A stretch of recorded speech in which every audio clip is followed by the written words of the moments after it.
Bismillahirrahmanirrahim. A very important topic that is of concern to almost everyone in the area of science, technology, engineering. So a very kind of an emerging area that has been on the globe for like last 10 years. It has been studied in different context. So it is very relevant to today's market as well.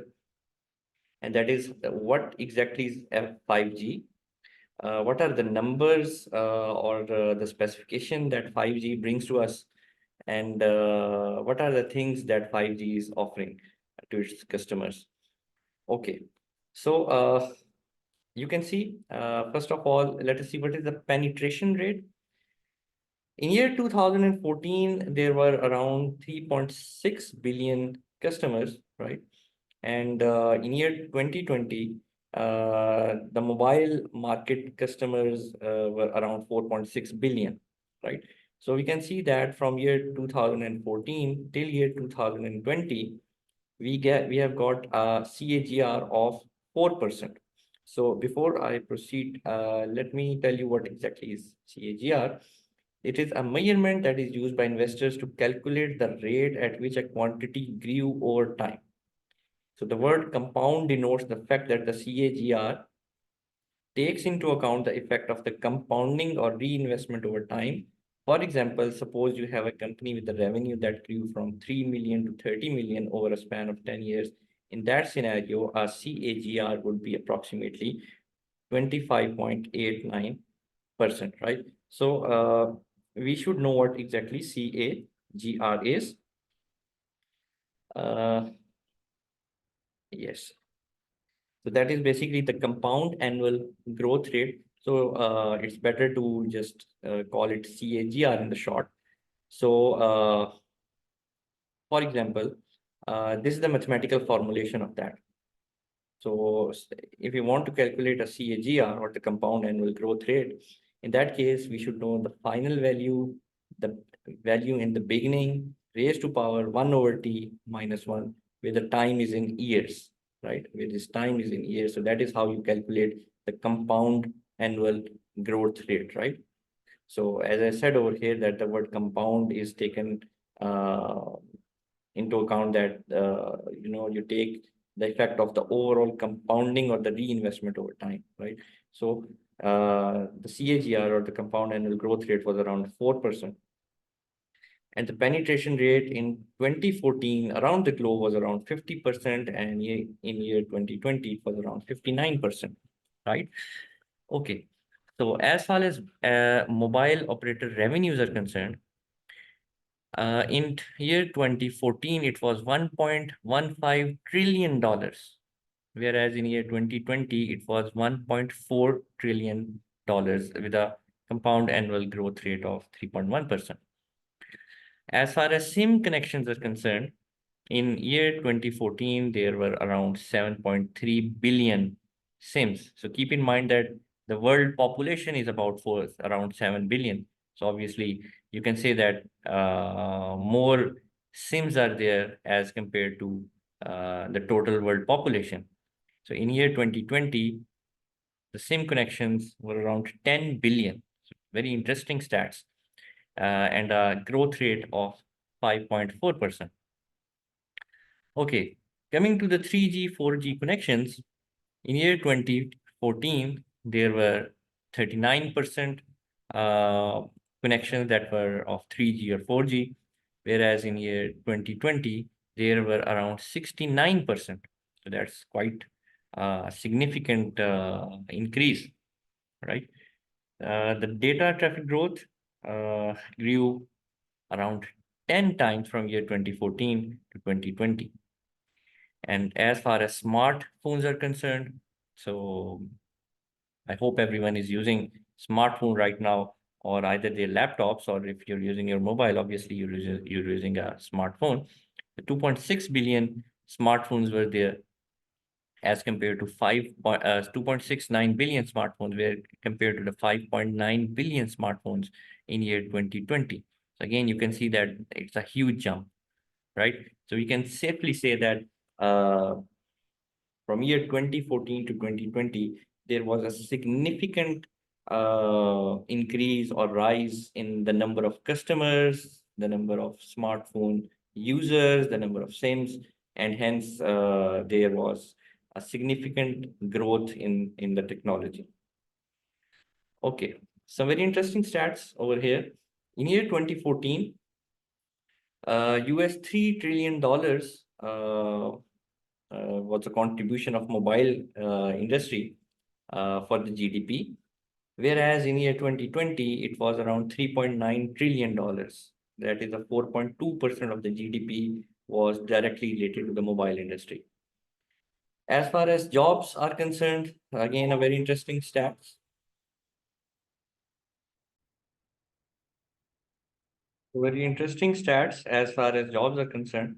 So in the year 2014, there were 13 million jobs that were directly related to the mobile ecosystem, whereas in 2020, there were around 15 million jobs that were directly related to the mobile ecosystem. So as far as year 2014 is concerned, there were 11.8 million additional jobs that were incurred in the market due to the rise of telecommunication sector.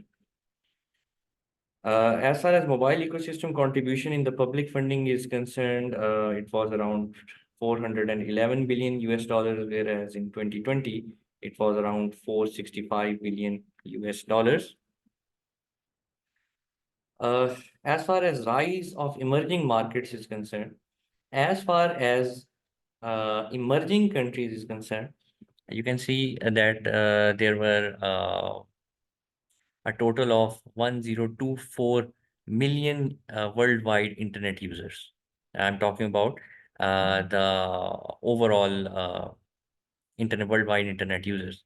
In those 1024 million users, 616 million users were from the developed countries, and 408 million users were from the emerging countries, right?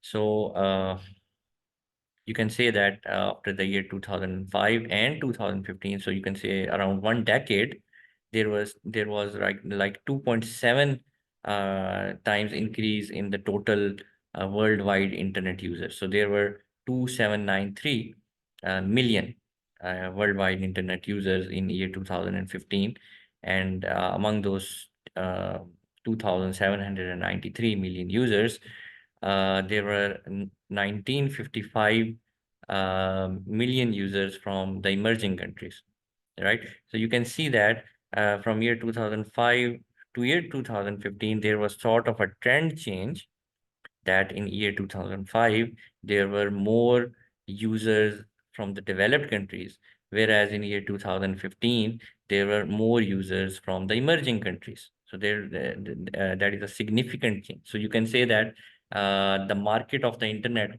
got penetrated into the emerging countries as well. And since the population of emerging countries is more, so it took over as far as the stats are concerned for the worldwide internet user in millions. A growing rate, data-centric business, the evolution of the total mobile traffic in petabytes per month, right? So in 2011, you can see that there were mobile voice is significantly more, right? So there were 3 times increase as far as 2013 is concerned, and in year 2019, you can say that the mobile data was significantly more as compared to the mobile voice, right? So everyone can correlate that. Obviously, everyone is an internet user and he has to use the data. For those of you who don't know what petabyte is, it is an extremely large unit of the digital data where 1 petabyte is equal to 1000 of terabytes. So a petabyte is a measure of memory or data storage capacity that is equal to 2 to the 50th power of byte. So this is a very interesting petabyte. So since most of you don't, come across such kind of a unit for the data, so since this is a very huge data, so we need to just recall that this is 2 raised to power 50. As far as traffic per customer is concerned, in year 2013, the average traffic per customer was 600 MB, whereas in year 2019, it was 2.2 GB, and that is the traffic that is per customer, right? We're talking about the customer per month, right? So again, you can correlate that these days, I think most of you use some kind of a package from your service provider, and usually the data that you use is, I think, in GBs, right? So if I talk about myself, obviously, I have subscribed to a package that is, I think, more than 5 GB per month, and it was not like that a few years ago.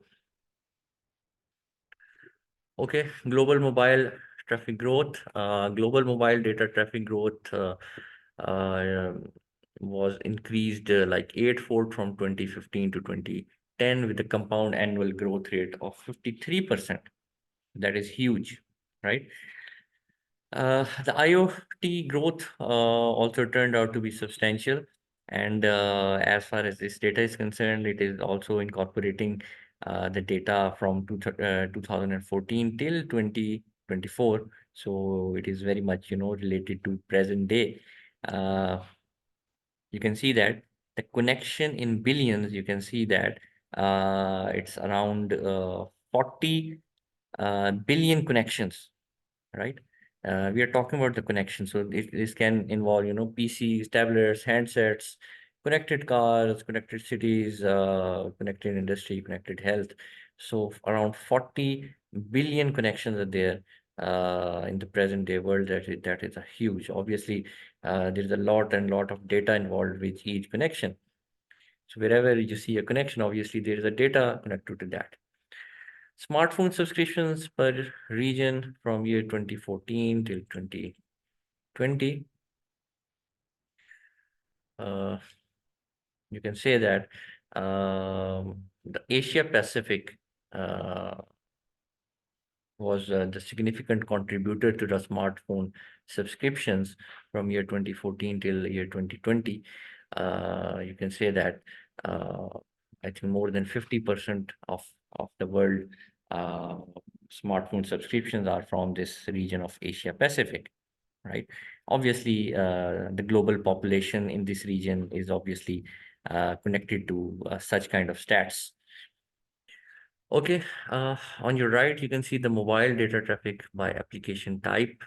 From year 2014 till year 2020, again, there was a tenfold increase in that.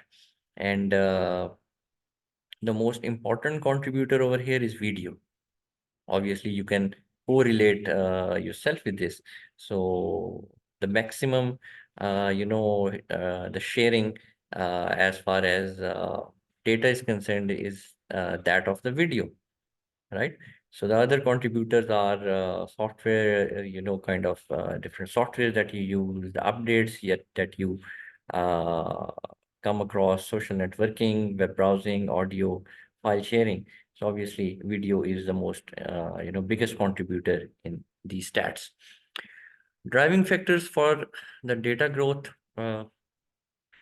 The 55% of the mobile data traffic is coming from the video in year 2020.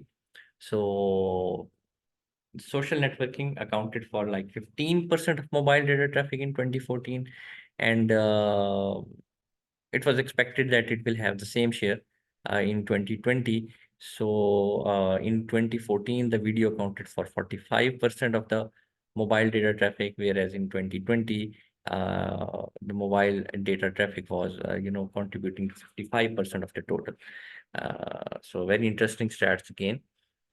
On your right, you see stats related to the billions of devices, the smart devices and connections, and the non-smart devices and connections, right? So if you see the stats of year 2020, the devices that is in billions, so smart devices have, 67% contributor, right? So if we talk about the present day, obviously it would be much more than that. And we will see that, inshallah, when we will go through the topic of 5G and beyond and 6G, right? So in the last lecture, we covered from 1G to 4G, and now we're going through the analysis or the data analysis of 5G, and it is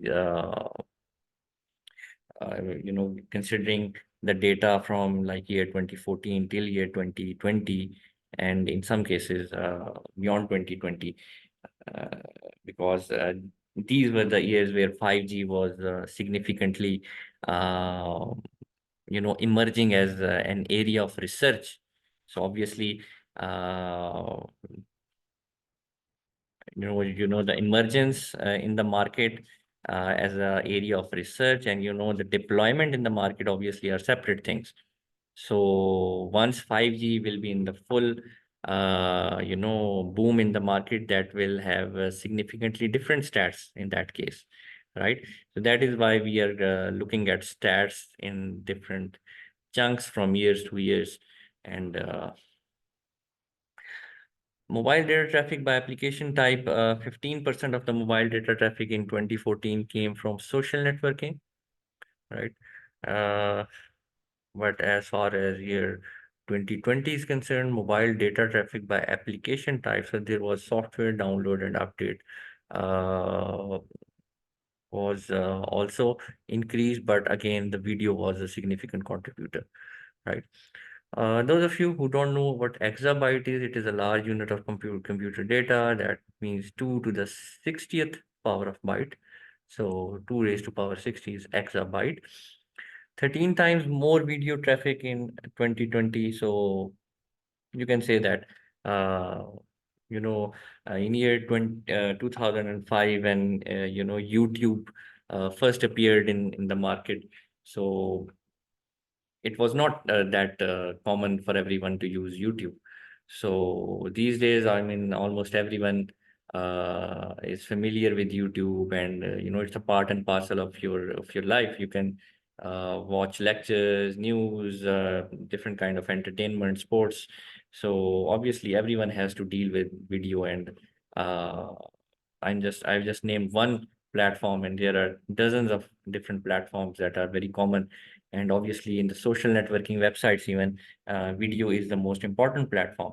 So obviously, video is the most important, significant contributor. Okay, now mobile networks evolution up to 5G, right? So in the last lecture, you saw that we studied the evolution from 1G to 4G. So you have come across the terminologies like GSM, GPRS, Edge, WCDMA, HSPA, HSPA plus, LTE, and LTE advanced. Whereas in the 5G, the technology is IMT 2020, right?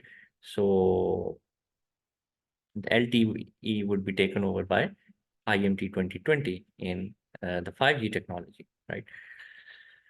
Okay, the evolution of mobile phone communications in 1980, they were very naive and simple kind of mobile phones, and they got better and better with time. There was AMP, stacks technology used to be incorporated in the mobile phone. I think most of you must have played the snake game in these kinds of phones. And then 2G, GSM, GPRS, Edge, and then 4G and 5G, it is getting better with time. So 5G is an end-to-end ecosystem that will enable a fully mobile and connected society, right? So this is very important. So we need to know what 5G is offering to its customer. It is an end-to-end ecosystem, and a fully mobile and a sort of a connected society is what 5G is all about, right? So you can see over here that extreme mobile broadband, indoor, outdoor, um, new form factors, wearable sensors, that is everyone, I think, is familiar with, at least those smart watches, and smart homes, smart buildings, connected vehicles, smart health, and critical infrastructure, and protection for that, remote control, UAVs, drones, right? So this is what the 5G is all about.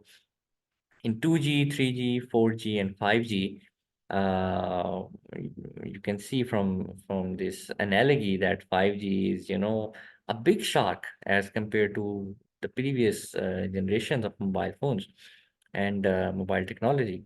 So it is offering 1,000 times more mobile data, 10 to 100 times more connected devices, a lower latency of more than five times, right? So end-to-end user rate of from 10 to 100 times, and battery life for low power devices that is around 10 times. So it has a lot to offer to its customers. So what are the expectations from the 5G network? It would be fast. It is not an evolution of 4G, but a full new mobile system.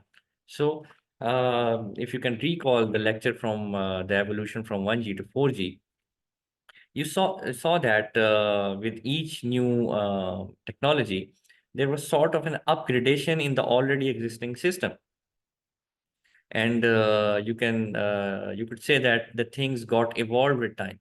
But that is not the case with the 5G network. So you can say that it's not an evolution of the 4G, rather it's a fully new mobile connected mobile system that is altogether different from the previous its predecessors. It's more reactive for real-time services. Their connected car, online gaming is much more real time and more closer to as far as the feeling of reality is concerned. It is more environmental friendly. This is something which is debatable in some context, but this is what 5G is expected to have, that it should be more environmental friendly, reducing cost and energy consumption. So obviously, this is something that uh, is directly connected to the environmental friendliness, right? If you're reducing the cost and energy consumption, you're making the things more environmental friendly. But again, there are few aspects that are, few critiques, bring to attention. But that is a different subject, and that can be studied separately. 5G is offering connectivity for everyone, and there will be dozens or billions of diverse devices that are connected. It is offering flexibility and robustness at the same time. 5G mobile network expected performance, almost the same kind of stats. 5G performance requirements from year 2020 and beyond. 10,000 times more traffic, 10 to 100 times more devices, latency of less than 1 millisecond. This is, I mean, huge. Huge. Uh, 10 years machine to machine battery life, machine to machine ultra low cost, data rates of gigabits per second and megabits per second wherever needed, 100 megabits per second. Uh, so ultra reliability is something that is also very important. So obviously you need to have all those things, but at the same time you need to be very reliable. And this is what 5G is offering to us. So I'll stop on the first part of 5G that was related to how 5G has evolved from the other technology. What are the important stats related to 5G? What are the basic differences that 5G is offering to the customers, and what are the significant improvements as compared to the other technologies that were used in the past. So that was the first part related to 5G.